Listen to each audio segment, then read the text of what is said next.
Well, hello. It's good to be with you guys. Pastor Kevin here, bringing you this week's community group assistance. Going to go through it quickly. I do want to mention, so we're in the Wise Foundations section, which is on page 24. And it's always good to be reading through the stuff that's before and after. The important thing with today is literally the end of the epilogue, the end of the final section of the Sermon on the Mount teaching section. And there is a prologue, a beginning section, the actual teaching of the Sermon on the Mount, and then a closing section. And this closing section began right after the Golden Rule. Like the Golden Rule kind of summed up the Sermon on the Mount, and then it gives you this section here. And we did part of it last week, and part of it is in this week. So with that said, let's jump right in. Question 1. Have you ever built something that quickly fell apart? What went wrong?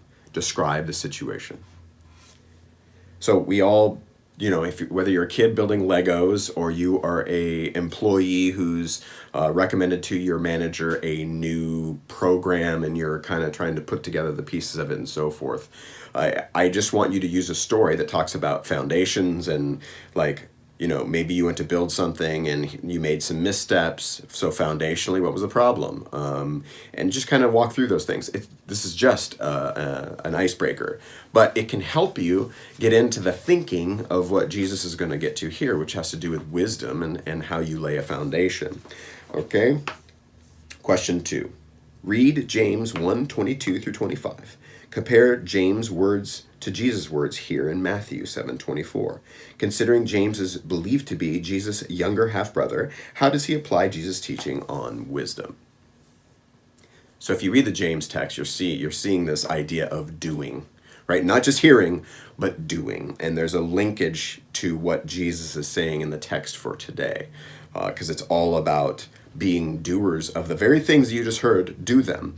And I will say it's not just in the doing, but the whole point is that when you're founded with the right information and doing them for the right reasons, you are building a strong foundation, right? And we'll get to what Paul says in a little bit, but that foundation is important because whatever your foundation is will lead to how well your structure that's built upon it operates. And in a sense, metaphorically or analogically, the very thing that sits in the foundation of our thinking and how we operate is really important to the rest of our life because the foundation somehow comes out in the things that we do, right? If the thing that you're most interested in or that's most important to you is, your favorite burrito, you're going to talk about your favorite burrito in conversations. It's going to come up.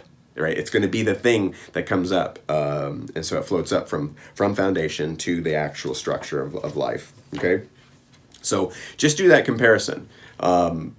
James was, in fact, if you read through the Gospels clearly, you'll see that Jesus' family weren't on board with Jesus necessarily all the time. Right, they were saying, he's kind of crazy, or they're trying to.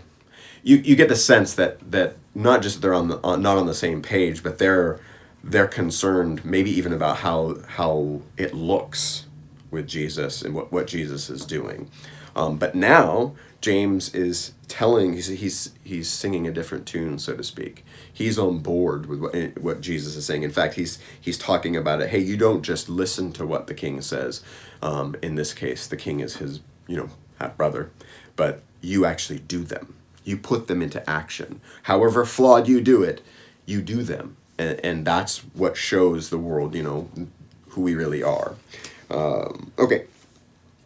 Question number 3. Who is the wisest person you ever knew? What defined their characteristic wisdom? Give examples. This is more of an understanding of what you think wisdom is. So when you listen to someone's story of the person they think is the wisest, you will start to hear little elements of what wisdom is to them. And I think it's probably important for you to start keeping track of, well, in the room, as people tell stories about the wisest people they knew, it might be a father, or a mother, or an uncle, or a grandpa, or maybe someone met at work, or maybe someone's mentor or coach. You start to get elements. So boil down these elements and then compare them with the biblical wisdom that's sitting in front of us today. Okay. Question number 4. The Apostle Paul also uses a building metaphor in 1 Corinthians 3, 9 through 15. Read it and compare it to Jesus' building metaphor here. How does Paul talk about the foundation? This is kind of an easy question because you're basically getting to the point of Paul's using a building metaphor slightly different, but it is clear he's saying the foundation is Jesus. Jesus Christ is at the foundation of anything that he's built and anything that someone else builds. It's all going to be tested, and it will, even if you make it by it's just having stubble remaining. The point is the foundation is core to this. So I think part of it is like don't go away from the actual foundation. The building should match the foundation, but also the importance is of no matter what you're building with, make sure you're building on that foundation and not something different. So you guys can talk about the characteristic differences and similarities and so forth. Question number 5. Matthew 7, 15 through 27 contains 3 separate comparisons in 3 sections. Identify each comparison, e.g., 2 trees, and identify the negative consequence of each. How might you summarize them when considered all together? What do they all have in common? So this is actually going to link in last week's information. So the comparisons are there's the narrow gate, wide gate, or like hard path, easy path in the first section. Then there is in the whole explanation of being wary of wolves in sheep's clothing, right? False teachers. It's saying, look at them. What do they look like? Well, there's trees, and there's a kind of fruit, and there's a quality of fruit, and an orange tree. Basically, it's talking about 2 trees, right? And then there's not everyone who says to me, Lord, Lord, will enter the kingdom. So you have these people that say, Lord, Lord, that enter, and those that do not. So technically that links with the previous one, and then you can talk about today's the two foundations. So you see that in Jewish thought, this is often the way it's put in front of you, is like you have these 2 things, door 1, door 2, and we're supposed to be questioning, what are we like in this situation, or in the sense of, for example, the false teachers is saying, look at them and decide which one are they. And you're going to only be able to figure that out by looking at the fruit, right? Is it bad fruit? Is it the appropriate fruit for that tree, and so forth? Question number 6. How do you ignore or sometimes try to avoid storms in life? Why do you think you do it? Are there parts of your faith you treat the same way? So this is more of a generic, like, how you're living type of a question. How you see life, how you deal with struggles. And I think some of us can honestly say that, yeah, we avoid those storms. I mean, we do everything we can to avoid a storm or avoid discomfort and we want to slide comfort in instead. So we're going to try to go around storms, right? So like a plane that's been sent off course because there's a giant storm coming through, so they end up making their journey longer in order to avoid that storm. And a lot of it's for safety and comfort. What do we do that? Like, how do we sometimes do that in life? And then think about, like, are there elements of our faith that we see kind of like a storm? Are there things that we try to avoid? This will help kind of get to, again, the root of how collectively we can oftentimes go the wrong direction by simply seeking safety, simply seeking comfort for ourselves. And there are, there's some of this that's not necessarily bad, but there's some of it that literally we are seeking our own safety. It's a willful choice of self rather than obedience to God. And I think the question is trying to get to root out some of those things. So just be careful, but I think it's helpful when we see in each other, like, yeah, I have this desire, and when it comes to, whatever the particular aspect of one's life or one's faith is, that I tend to go in a direction that would be the safest, most comfortable, the easiest route, when in reality, even the passage from the previous week says, no, the way of a Christian is hard. You have to find that gate. It's narrow. Question number 7. Matthew 7:28 speaks to Jesus' authority. Skim back through the sermon from Matthew 5 to Matthew 7 and find the moments where Jesus says, I say to you, or I tell you. How many did you find? What do you think Jesus' teaching was? Why do you think Jesus' teaching was seen as amazing? Why or why not? Actually, it's clearly that I've got a typo in there. So there's probably not supposed to be a why at the beginning of that question. Apologize for that. But the whole point here is that this is the conclusion of the Sermon on the Mount, which is the first segment of teaching in the book of Matthew. And people were clearly amazed, and there is an authority that's seeming to be understood there. So first part of the question is, go look for some of those authoritative statements, because often in the rabbinic world, you're in like proto-rabbinic world. So like, for example, the synagogue systems early on, a lot of the rabbinic stuff is relatively new at this time in Jesus's time. But there was what we know about it is that those rabbis typically were following a line of previous rabbis. So they were basically calling on, they would say, as Hillel says or Shammai says, this is the way to look at this truth from God. But Jesus operates differently, and it's not to say that Jesus is the only one doing this, but this is a rarity. This is the thing that is less common because people would want to appeal to someone else that everyone knows about.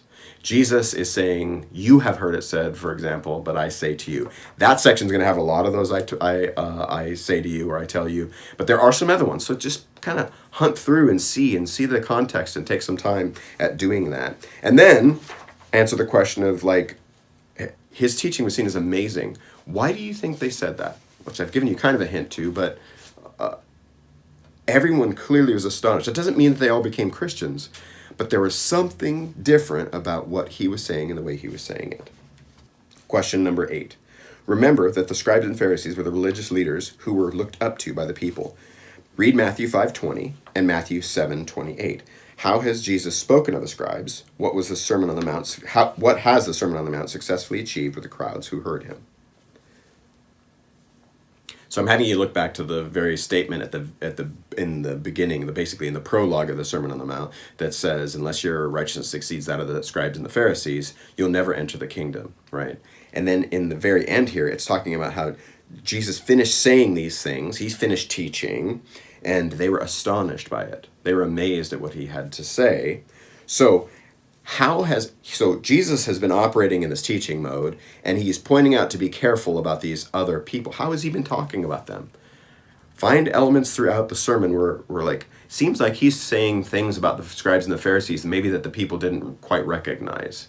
So kind of build a picture, if you can, like just by looking back through. You've already just looked through the sermon. Maybe this would be a good time to say, hey, maybe as the facilitator, it would be good for you to do a couple scans of chapters 5 through 7 and look for some of these things up front so that you can kind of help guide that conversation. But here I'm just saying, hey, how's he talked about those scribes? And then do you think what is this successfully achieved, the Sermon on the Mount, from Jesus's, like from his teaching? And I would simply argue the crowds clearly are astonished, even though he's not appealing to those other authorities, right? He's not necessarily saying, yeah, you should be listening to the scribes and the Pharisees. He's basically kind of calling them out and saying, hey, you got to be really careful about who you listen to and who you look up to, right? So use that as a way of kind of shifting and seeing how Jesus is kind of the prophetic voice right now. He is the one who's speaking on God's behalf, so to speak, whereas others would be speaking on behalf of other trusted rabbis and so forth. Question number 9. Being at the end of the Sermon on the Mount, how would you summarize what Jesus is teaching? What are the main points? What does the kingdom person look like using specific language from the Sermon on the Mount? I'm not going to give you a bunch of help on this. This is just kind of like, let your group try to say, yeah, so here's what Jesus is saying about God, and I will argue, so this is one of the most incredible parts about the Sermon on the Mount. If you look at how many times Father is in there, your Father who is in heaven, right? Look at that. I mean, there's something. What is it saying about God? And what is it saying about how people should actually operate? So try to boil that down and sum it up and see what people come up with. I mean, this is more of an exercise in paying attention to what the text was saying and what is it really saying, what is it not really saying. I guess you don't need to go there, but maybe you want to do that. If someone says something that's really not there, you can say, well, how did you get there? How is it you got to that point? Because it could be that other people are just taking the knowledge of Scripture that they know and mapping it onto the Sermon on the Mount, which isn't a horrible thing. Right, we test Scripture with Scripture, but I think right now it's like, well, what would you say is encapsulating the thoughts of Jesus in the Sermon on the Mount? Question number 10. How has this sermon changed your understanding of the Christian life? What stood out for you? This is clearly an individual response question, right? I can't answer this for you. The whole point is, does this change how you see God? Does this change how you see the Christian life? Does this make a difference? Are there anything that really you caught that you never had caught before? Or maybe someone is the first time through the Sermon on the Mount, they're getting an idea of who Jesus is and how he operates. And it would be helpful for them to just kind of verbalize, yeah, this is something I didn't recognize before. I'm going to tell you for myself, again, last week's content of the people who seem to be doing all the right things. And Jesus would say, depart from me, I never knew you. That was potent for me. And it drives me to self-evaluation. It drives me to say, like, am I treating God, like am I looking to the Father? Like, am I looking to I have family, I am adopted. Am I looking at these are like these divine wares, like I need to be buying and selling these where I got to be doing this and not doing this, rather than, no, this is how a son and a daughter of the King operates. So this takes us to the gospel motivation, and I think the thing I'm trying to get at is that it's not just hearing, but it's doing, and it's also doing from the standpoint of my familial role. I am supposed to pray to my Father. My Father tells me to ask, seek, knock. My Father wants me to enter his kingdom. And how is it, like, is there something foundationally that I have not been doing? Like, is there something that I've put off that clearly is an indicator of my heart's desire to live like a son and a daughter of the King, and that I'm just not doing? And this week, maybe it's a perfect time to try to start implementing that, if that's like Bible reading or praying more consistently. Or maybe there's just straight up some things that have blocked you that are like one-time events, like a conversation you haven't had with someone that you know that you're supposed to have had, and it's you've been worried about doing it because it's stressful and drives anxiety in you and so forth. I don't know what this is for you. I think it's just trying to lay one foundational brick that would seem to come directly from the Sermon on the Mount, right? Maybe it's how you're treating a particular person. I don't know what it is. You have to figure out that for yourself, but this is where you talk about it in community and share it with one another, because that's how you become accountable.